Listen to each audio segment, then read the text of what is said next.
Jump off that exhausting hamster wheel and into balanced living with Dr. Marissa. Promise you joy in the mystery. Dr. Marissa, also known as the Asian Oprah. Her mission, to be a beneficial presence on the planet. Her purpose, to be your personal advocate to live, laugh, love, learn. Her life motto, don't die wondering. Take back your life with Dr. Marissa Pay.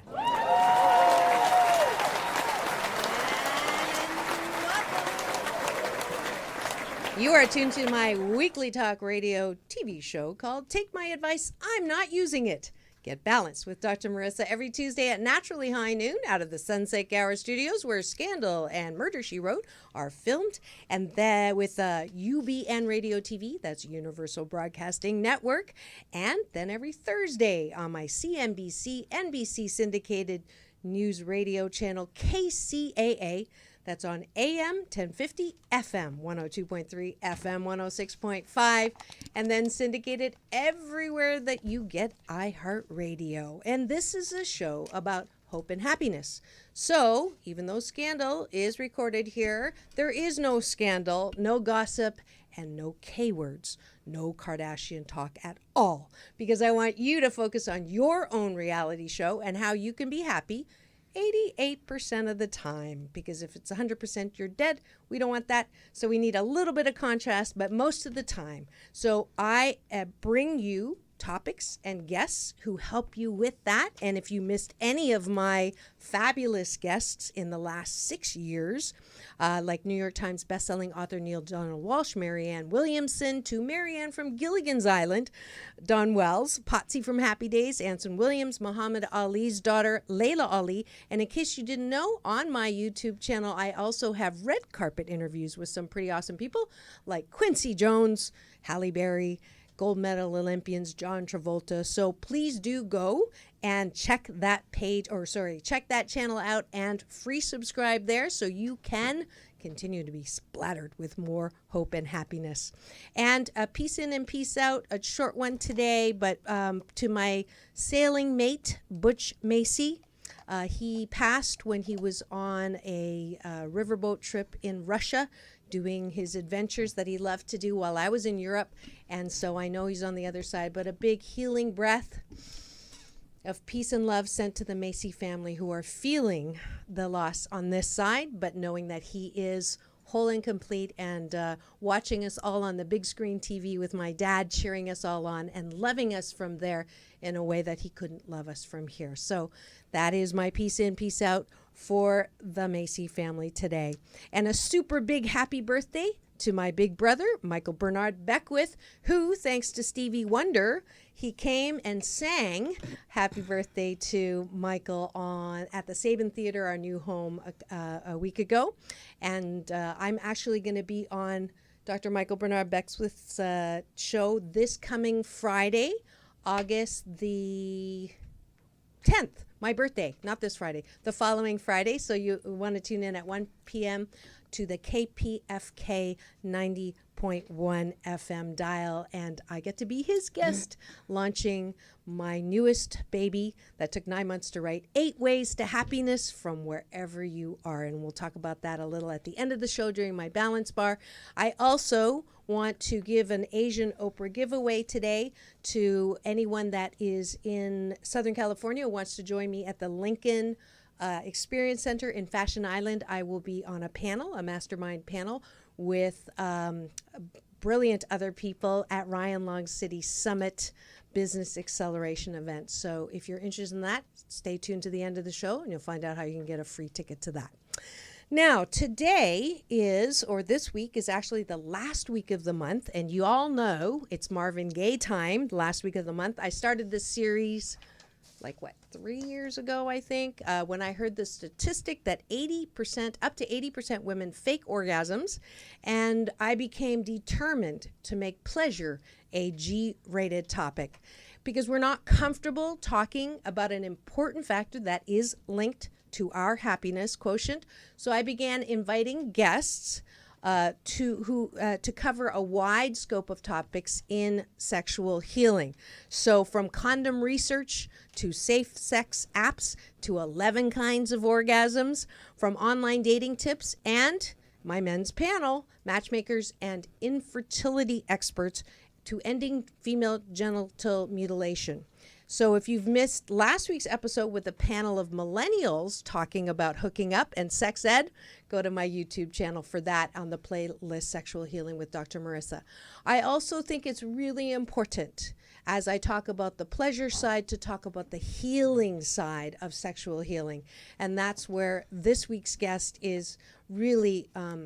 I'm so grateful that she's agreed to come on. I just found out that she's actually never talked about her sexual trauma or her sexual healing on any other interview, and she's been interviewed a lot. So I want you to welcome someone that you will all know, because she is the co-star with Michael Jackson on the #1 after 30, how many years? 35 years. 35 years of music videos. Her name is Ola Ray. She's got a fabulous past and lots of accomplishments that we're going to talk about in this interview. So without further ado, please welcome to my studio, Ms. Ola Ray. Absolutely. You are beautiful inside and out, and I'm really grateful that you're here to share for a listening audience that I'm sure is going to relate and also feel more comfortable in talking about their own sexual healing, their trauma, because that is the first step to healing, absolutely. But before we get into that, so you're like the most recognized dancer, singer, actress, probably everywhere because of Thriller. So let's talk about that first. How did you even get to that point? Okay, I had an agent who told me that he wanted me to go out on this interview, and he wanted me to go see John Landis. So I went to John Landis' office, and I spoke with him about possibly becoming the girlfriend to shoot with Michael, and he told me he'll call me back in 2 weeks.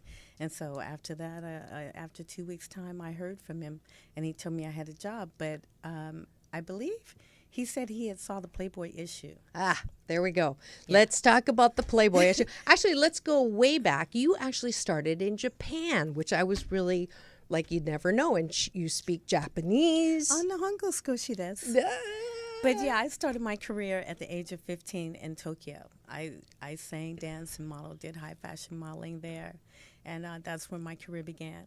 That's amazing. And then and it was actually with another family singing group, your own, right? Your yes. twin brothers. Right. And a sister. Are you the oldest or the youngest? No, I'm the middle? sixth child, and it's 9 of us. I have 6 brothers and 3 sisters. Wow. So we have formed, not all of us, right, but just myself, my oldest sister, and a set of twin brothers and 2 GIs. We had formed a group, and it was called the Puppets. Wow. And so we toured all over Tokyo, all over Japan. How and cool we is that? really, became a known name in Japan. That's awesome. That's awesome.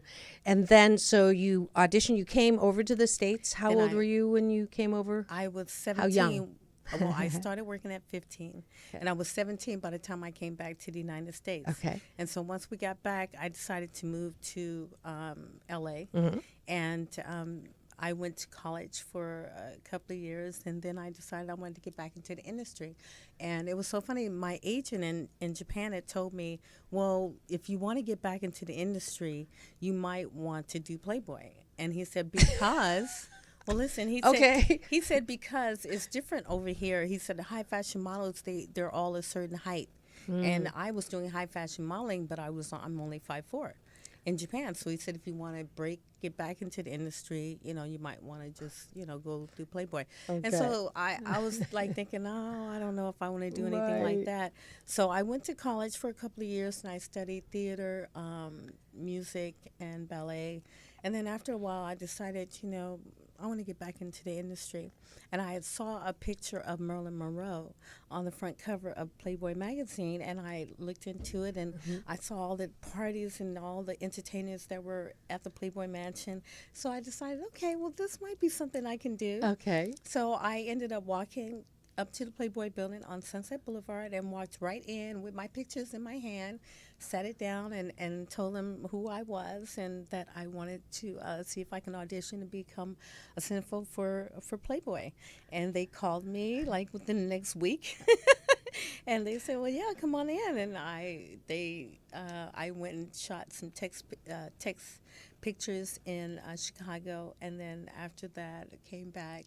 Hefner had to review my pictures, and after that he had me come to the house, we met, and after that I became June Centerfold, 1980. Wow. That's really interesting. I didn't even know that part until you sent me the pictures.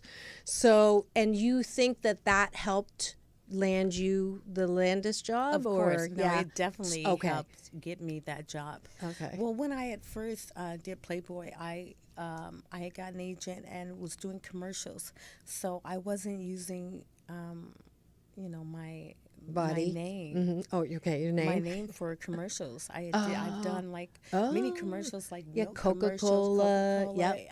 BMI, Uh-huh. and I went under the name Marie Ray. Oh. So yeah, I had to separate that. Got it. So Ola was the Playboy name. Right. Got it. Okay. So then, And it's my real name also. It is your real name. All right. So your alter ego is actually the innocent one.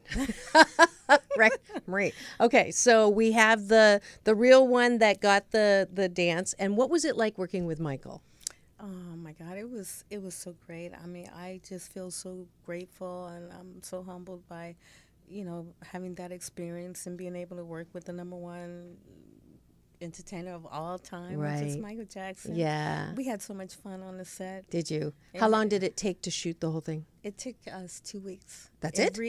Every morning till night. Wow. Late at night, like midnight. Yeah. We were together on the set. Wow. That's great. But just my part. Right, for right. for 2 weeks. Right, But I'm sure it right. took Michael a little longer. Yeah. Was he like demanding Oh, no, or he was so sweet. He wanted to tell jokes. He wanted to make me laugh. He wanted to make sure I was comfortable. And, we just joked around a lot and had a good time. We wanted to make sure and put out the best video that we could, because I really wanted to make him happy and proud. So we just focused a lot on doing the best that we could do. Yeah. Did you stay in touch with him after? Yeah. Yeah. So A you little were bit. friends for a little bit. After. Yeah.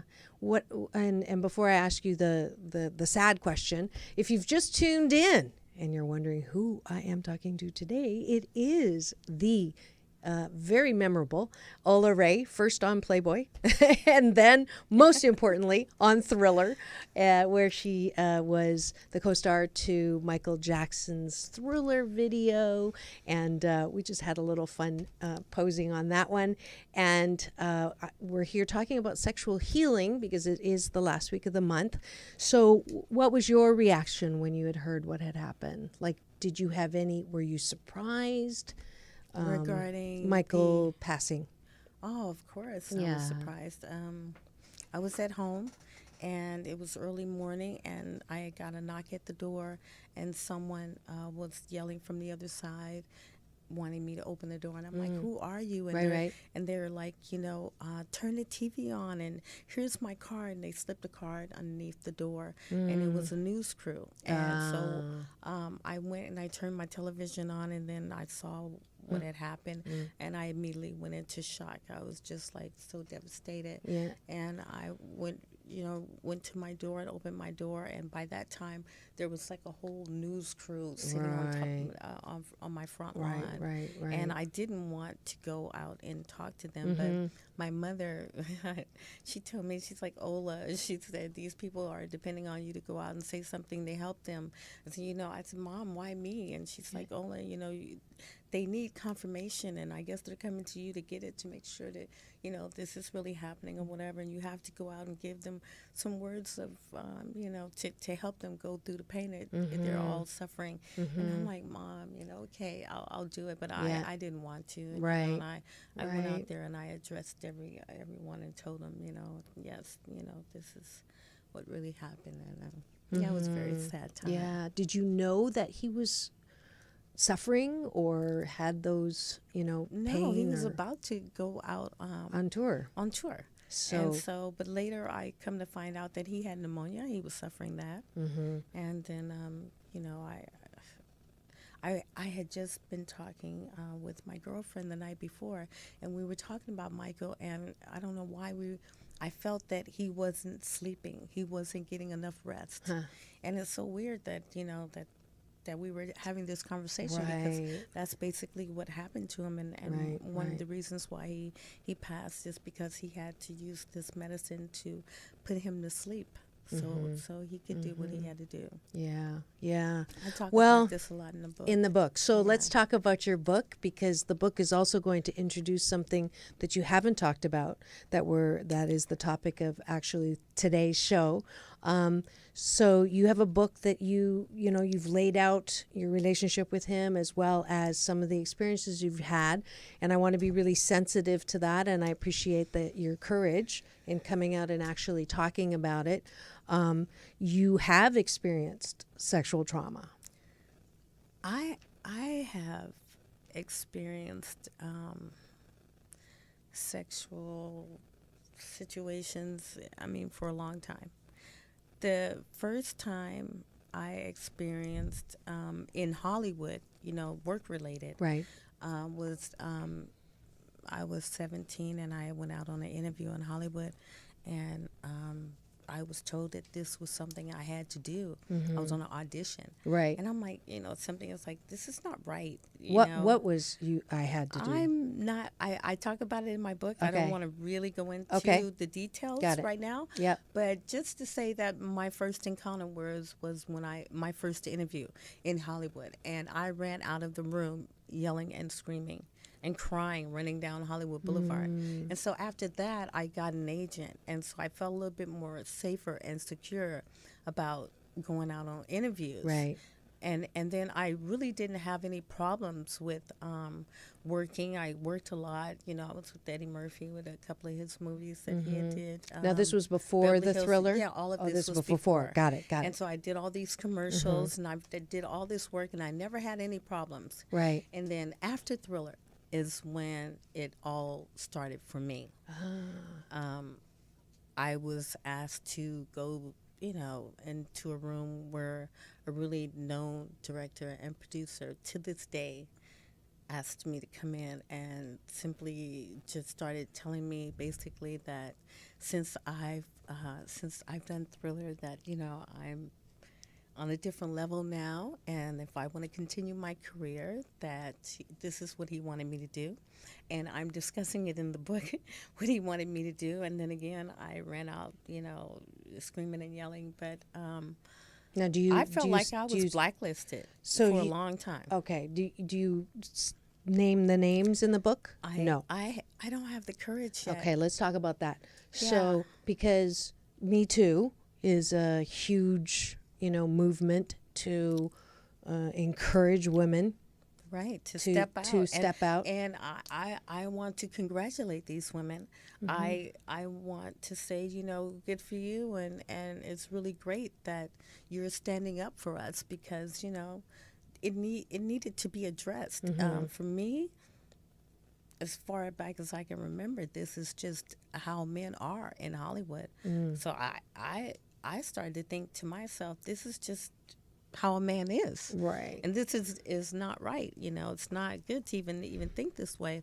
But I discuss what has happened to me in my book, and I talk about the situations, but I do not devour their names. I do not tell their names because I don't have the energy or the strength or to do it yet, the courage. Do you think they'd come after you? I don't know, maybe because, I talk about another situation in my book where there was a car bombing.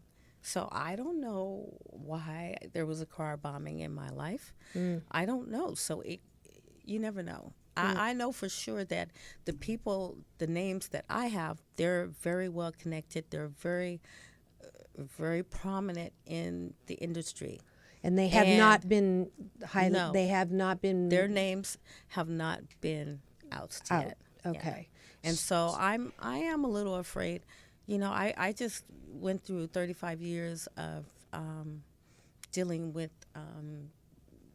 the Thriller, trying to get my royalties and this and that, and nothing really has happened, and nothing really has come of it. And I'm just thinking, if I don't really, I'm just now getting back into the industry. I just moved back to LA, so I'm just now getting back to work, and I don't know if I want to risk having to tell these names right now. So this is an interesting, moose on the table. For those of you who know, I'm from Canada, so it's my version of the elephant in the room, because of Me Too, I don't want to say accusation, but the suggestion that it is important to name names so that you protect others from having that same circumstance. I feel that I know that I have a responsibility. I do. I'm just not ready yet. I don't feel like I have the people set in place in my life. Yeah. Like the law firms, Right. The security. I have to have things set in place. I have a daughter. I have two grandchildren. Yeah. And it's not something that I just want to just talk about. Right. And say their names. I need to be in a situation where I know that I'm going to have a little bit more security in telling these names. Yeah. And I'm glad you brought that up, because it is, it's one thing to throw people, under the bus who deserve to be thrown under the bus. Right. But the reality, Of some people, okay, so this is exactly, I'm glad that came up this way. So some people are very critical, and many of them are men, and they have said to me, why now? Like, why didn't they say something when it happened? They should have said something a long time ago. This is too late, and now it's just a witch hunt or a warlock hunt or whatever. It's been happening the whole time. Right. So what I think that people need to hear to balance that out is they were this all afraid. fear Exactly. is it's real. Exactly. Like even now, because I always feel like I've been blacklisted, and so now I'm trying to get back to work. And these people that I have the names of, they're one of the biggest director and producers of a hit show on TV right now as we speak. Mm-hmm. And you really believe that if you did say the names, yes, then I will encounter all of these issues and problems that I don't want right now in my life. Right. And I don't have the backing of the necessary security or the things put in place for me to talk about it. But I do talk about it in my book. I talk about what has happened to me and how it happened, and maybe I've left a little clues in the book, so maybe they might be able to figure it out who I'm talking about. But as far as me just being able to say their names out and out, I'm not ready. I don't feel secure yet. Yeah. And she is looking for a publisher. So if you're listening and you're a publisher, I'm going to introduce her to mine and several others. But I think the fit has to be the best fit, because it's not about scandal. It's not about sensationalism. It isn't about, what, the inside whatever on Michael or any of that. And everything that goes with it, because, I want to get back to work. And like I said, I already felt like I was blacklisted, because after Thriller is when all this happened. I even had one director come to my house, and I would walk home and walking through my door, and he would be sitting there with a basket of fruits and nuts, and I'm like trying to figure out, why is this man here at my house? How did he get in? I had a roommate at the time. Oh. So so I went out on an interview for another film with this director, and afterwards he was standing outside the door, and I walked out and I said, well, what do you think? Do you think you're going to give me the part? And he said, well, how did you do on your casting? I said, well, I did, I thought I did pretty good. I said, but we've worked together, and you already know how I work. And he started laughing at me with another director. And that's when it clicked in my head. I said, oh, now I put two and two together. I'm like, now I know why you were coming to my house with the basket of fruits and nuts, you know. I didn't really think about it like that, but I did. I really, really want to make a joke right afterwards. now, but it's not the right time about the nuts. But so once you put those two and two together, That's when I knew.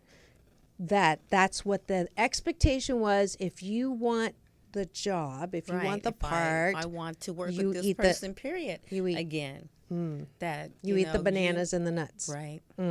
So And how from- does a woman work in a business that is so disrespectful? Well, first I like to say that all men are not like that. Okay. And I like to believe that, you know, there are a few good men out there. And in this industry, it's just so prevalent. But Okay. it was just really hard for me because I'm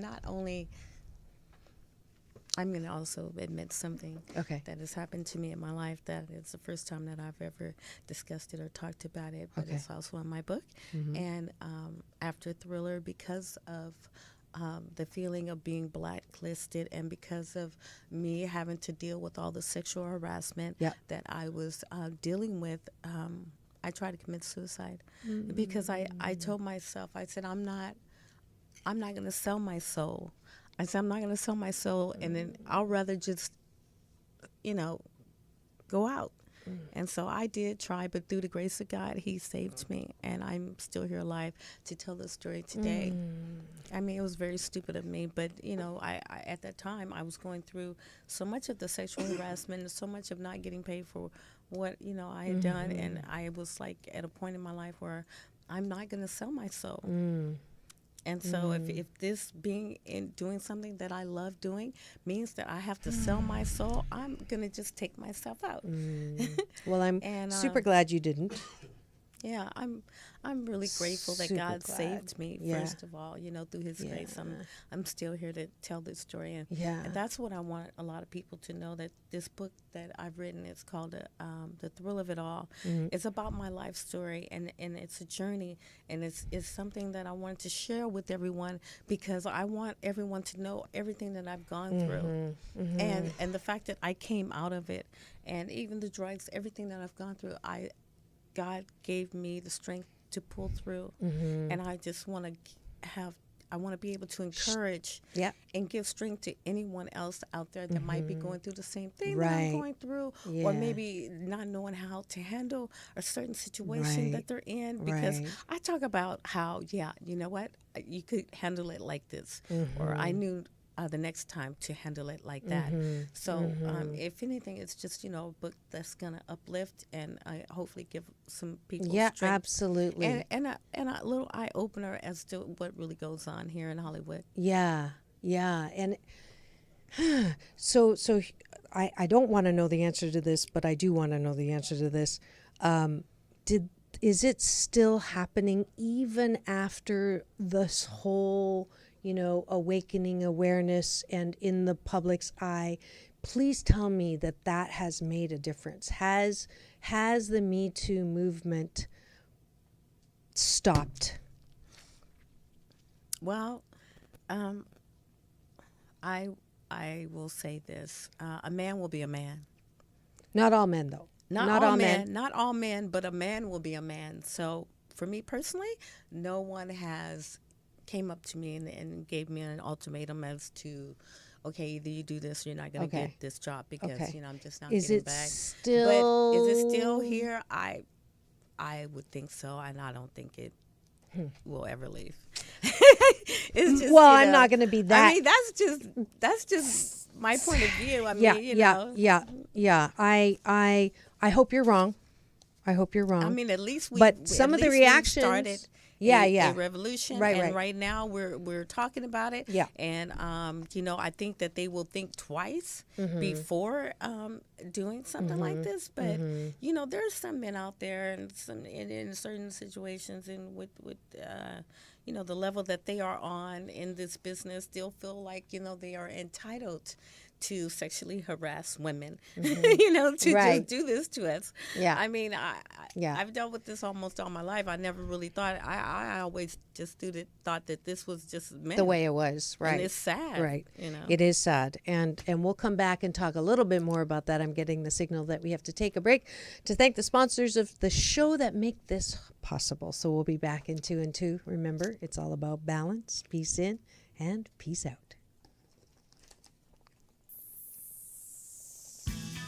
Do you live near Long Beach, California? Then come for my birthday party book launch on August 7th at Fern's Garden.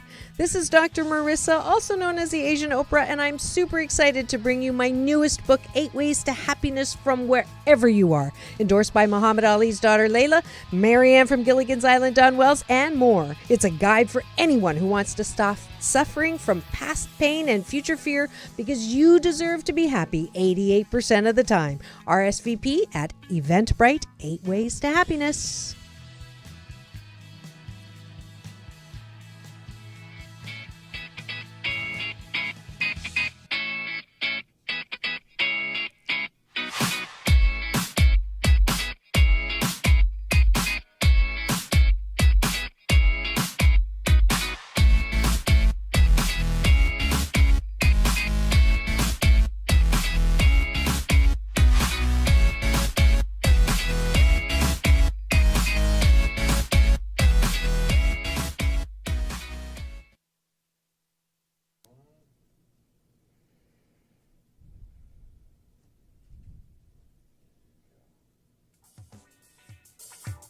Are you a Dr. Marissa listener on KCAA? Come and celebrate my birthday August 12th at the Redlands Barnes & Noble, where I'll be signing my newest book, 8 Ways to Happiness from Wherever You Are, at 4 p.m. It's a guide for anyone who wants to stop suffering from past pain and future fear, because you deserve to be happy 88% of the time. And because it's an inside-out solution, there's no dangerous side effects except maybe an addiction to joy. RSVP at Eventbrite, 8 Ways to Happiness.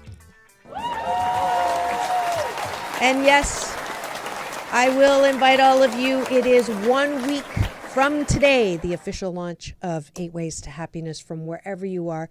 And I really do believe that a lot of people who are currently on antidepressants and anti-anxiety medications, still anxious and depressed, and now suffering from dangerous side effects that we're seeing in the news, teenagers, Kate Spade, Anthony Bourdain. It's time to put that moose on the table. You can be happy 88% of the time, and this book is a present to you to show you that as I hold the flashlight for you. And I'd love to see you at Fern's Garden next Tuesday night at 7. So we are here, Sexual Healing with Dr. Marissa, every last week of the month, a show about hope and happiness and how you can make pleasure a G-rated topic in your life, and how you can heal by things that are painful.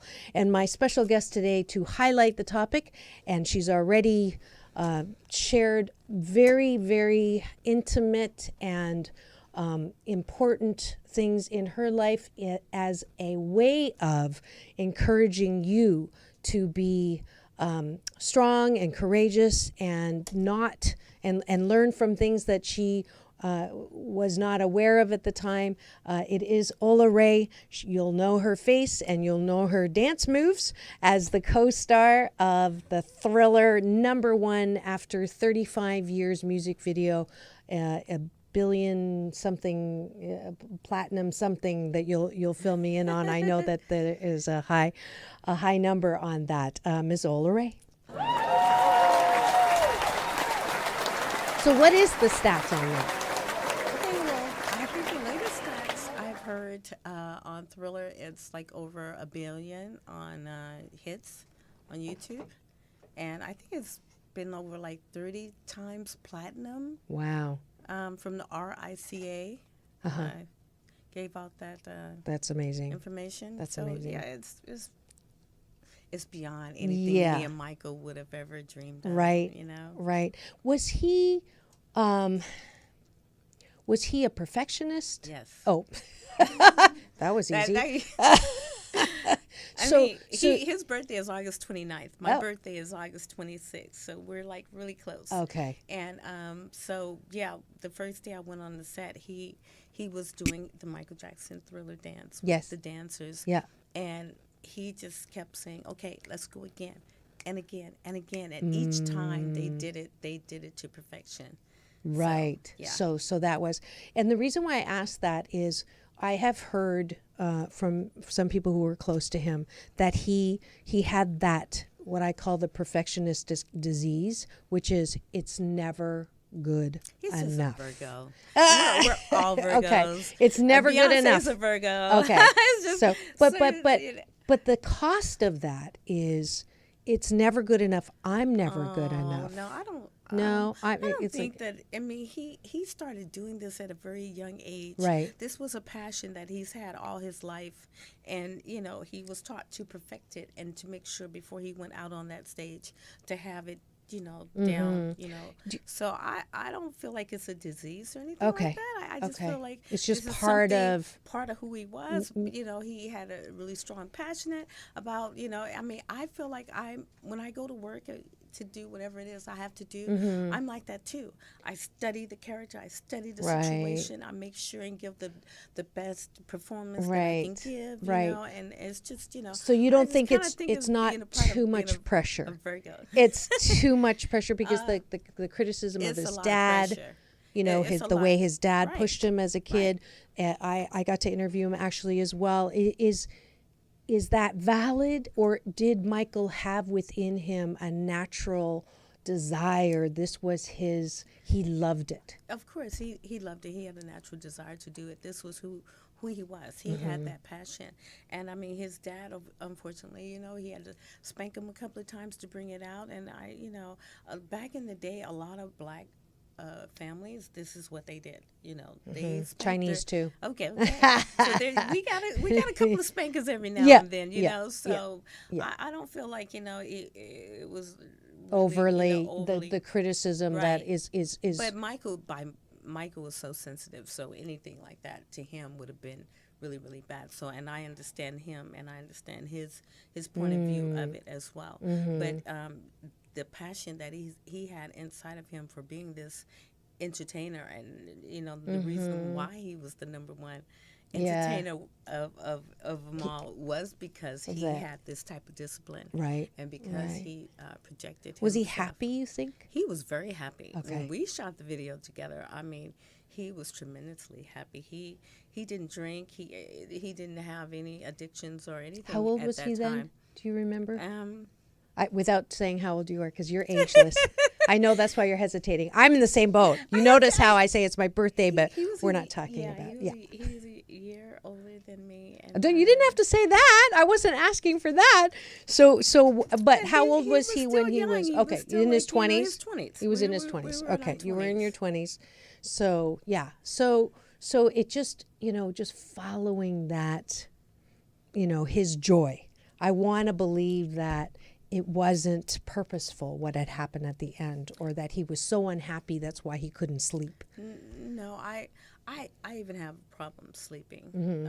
A lot of people in the industry have problems sleeping, but I think with Michael, I think over a period of time, because of all of the transformations he was going through with the nose in the face and everything that he had to go through, you have to take medication, and after a while, after taking so much medication, then you become a little addicted. I believe that he had spoke openly about going into rehab and saying that he had become addicted to pain medication, and so I just think that it was just really unfortunate, the fact that when he was just about to get back to going back to work, That happened. that this happened to him. But then I also understand that he had pneumonia at the time, so Right. being sick, physically ill, and then taking all this medication, and then on top of it taking this propofol to help you go to sleep, and then not having the proper person there to monitor you, Right, which right. is really the ultimate reason why he passed, Right. is because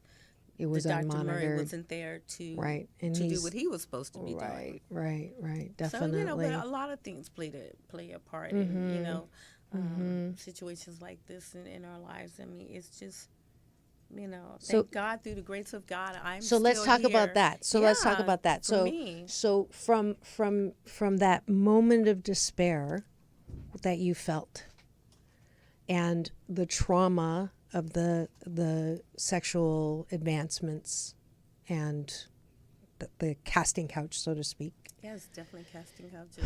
How for people who are listening who are either in that situation or have had that situation, look in that camera for me and speak to them and tell them how to heal. Okay, I'm going to tell you how I healed and what happened to me after going through all of these. To me, I call them trials and tribulations and lessons to be learned in life. And after having gone through all these experiences, I had to reach down really deep and go back to where I know I can draw my strength, and my strength was from God, and it's always been from God, and only through Him and through His grace, and that I have been able to find the strength to come even back to work and having to want to be an actress and a singer and a dancer again, because I left for a while to raise my daughter, and now I have 2 grandchildren. And so I had to draw my strength from God. And then for me, I started watching TBN. And I started watching TBN, Joel Osteen. I started watching, so many, John Gray. There's so many great pastors, and they helped me in realizing, what I was going through and how to get my strength and where to draw my strength. And I learned more about the Bible, and each time went on, and so that's where I got my strength, and from God and praying. Okay. Pray. Yeah. And for those of you who are not religious or you're allergic to the G word, I'm gonna say that I think the connection between something that says that you're loved, you're loving, you're lovable, and that you're important, and accessing that truth within you is God, right? Yes, I believe so, and it's like, Yeah. God gave me the opportunity to work with Michael Jackson. He gave me this platform, and it's such a huge responsibility. I feel, and I feel like I have that a responsibility to put it back out there and to give back and to help whoever I can. So that's a part of me now. Yes, and that's exactly why I have her on the show, is because I believe with all of my heart that tragedy that happens is chiseling. It's not being punished. We didn't do anything wrong. Right, It's it's a not learning. our It's a karma. learning process. It is chiseling to bring us to the most beautiful place, to be able to give Peace, back, the peace. to I be have able peace to now. yes, Thank God I have peace yes, in my life. yeah, I yeah. can talk about these and things. and you're using and the experiences and to I- help other I people. wrote about it in Yeah. my book. Yeah. I was able to just let it go, just Yeah. open up and Yeah. just talk about it and let it out. Yeah. So now I feel free and Yeah. I'm ready. Good. To Beautiful, do whatever beautiful, it is I need to do beautiful. right now in my life. That's wonderful. And the last question, we're out of time, believe it or not. I told you it went fast. Yes, is it did. what are you most grateful for? Being alive, Mm. because I've had so many trials and tribulations. I've gone through so much in my life. As you will be able to read. You guys pick up my book when it comes out. Hopefully Yeah. towards the end of the year. It's called The Thrill of It All, and yes, Yeah. Yeah. it's being alive, because I've gone through the drugs, the trials and tribulations, the sexual harassment, the car bombings. It's just like incredible. Yeah, The yeah. story that I have to tell. A lot of Yep. people don't know. Right. So being alive Yeah. is what I'm most Beautiful.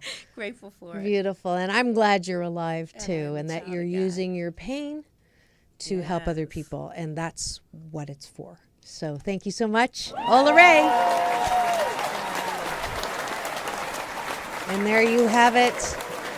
And as per usual, welcome at the end of every show with me. Welcome to my balance bar, where I invite you to balance with me. And the first thing I'd like to do is give out my Asian Oprah giveaway, and that's a ticket tonight to Fashion Island Lincoln Experience Center, the City Summit Business Acceleration event with Ryan Long, special guest Manny Lopez from Poverty to CEO, and then I am going to be on a mastermind panel. So I would expect to see you there, 4 o'clock. I'm going to drive down there after the show and hope to see you there. That is on Eventbrite, so you can go look at that right away. As well, the 21-day fast from complaining with Dr. Marissa, round 87, starts August the 1st, and that is tomorrow. So if you want to change your life and have less people complaining around you and you complaining less as well and better relationships as a result, then get the app on both platforms. 21-day fast, no complaints with Dr. Marissa. And then online, every day, I give you a balance tip on how not to complain. Let's see what else there is. I am going to be all over. So next Tuesday, I mentioned Fern's Garden at 7 in Long Beach. On Thursday, I will be in Denver. If you are listening from Denver from my iHeartRadio app, please do join me at Tattered Covers at the Aspen Grove location, Thursday at 7 p.m. And then Friday at 1 on Reverend Dr. Michael Bernard Beckwith's show, Sound of Transformation at 1. At 7, I'm flying back from Denver to the Aliso Viejo Barnes & Noble in Aliso Viejo, California. Saturday at noon, I will be at the Marina Pacifica Long Beach Barnes & Noble, 12 to 4, and then driving up to Burbank, Media City Center Barnes & Noble there at 6 or 7 to 9, and then Sunday, the 12th of August, at 1 p.m. at Alice's Quiet Mind Bookstore. That's at the Agape International Spiritual Center at Sabin Theater. And then at 4 p.m., last one in Redlands for all of my KCAA listeners. That is at 4 p.m. to 7 p.m. on Sunday. So I hope to see you at one of those. If you're not in any of those two areas, please, www.8waystohappiness.com. That'll send you to Amazon, and you can help put me on the bestseller list.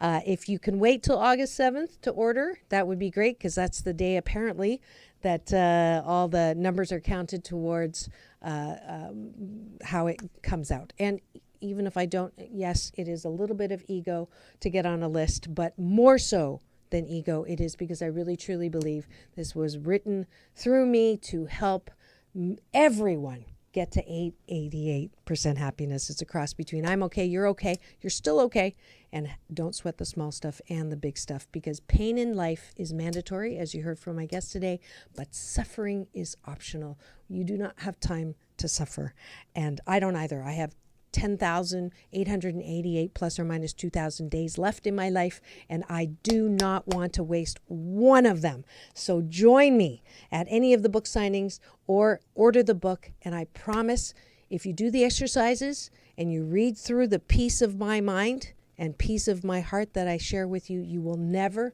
hate yourself the same way again. Published by Morgan James, New York. Endorsed by Layla Ali, Neil Donald Walsh, and the foreword by my big brother Michael Bernard Beckwith, who's the one to blame for naming me the Asian Oprah. Please pick it up. I want you to be happy 88% of the time. And that's it. Next week, we're having fellow CEO Space faculty lecturer and best-selling author of Productivity Zone, Stop the Tug of War with Time. So if you want to create more time in your life, tune in next week for another scintillating episode of Take My Advice, I'm Not Using It. Get balanced with Dr. Marissa Pay. That's P for positive, EI. And remember, it's all about balance. Peace in and peace out. That's world peace through inner peace.